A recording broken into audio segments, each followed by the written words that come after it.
Jama'a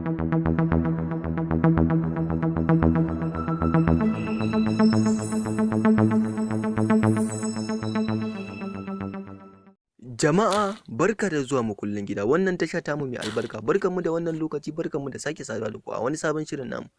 A cikin shirin namu na yau za mu yi bayani ne akan maganin naƙuda na mata. Daga cikin mafiya girman fa'idodi game da maganin naƙuda, abubuwan da za a samu shine, jama'a idan wannan lokacin ka ne ko lokacin ki ne na farko, ku danna mana subscribe domin samun shirye-shiryenmu.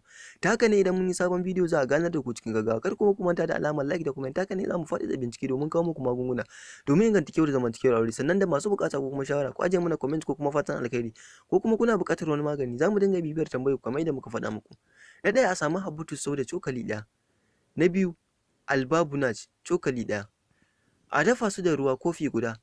Idan sun tafasa a sauke a tace, a sanya zuma gwargwadon yadda ake so, sannan a sha da ɗuminsa.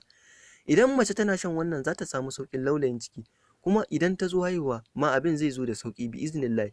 Hakanan idan aka samu man habbatus sauda mai kyau made in Saudi ko Pakistan ko Sudan ko Egypt tare da man albabunaj, a haɗa su a riƙa sanya cokali guda a cikin shayi ko ruwan ɗumi. Idan mace tana sha za ta samu sauƙi daga yawancin cututtukan da mata suke fama da shi, kamar ƙaiƙayin gaba, fitar farin ruwa, rikicin jinin al'ada, matsanancin ciwon mara, namijin dare, ciwon ciki, ƙarancin barci, ɗaukewar sha'awa, rashin ruwan nono. Jama'a Allah ya sa mu dace. A tabbata a mana subscribe domin samun shirye-shiryenmu masu ilmantarwa. Makullin gida, ta ku ce.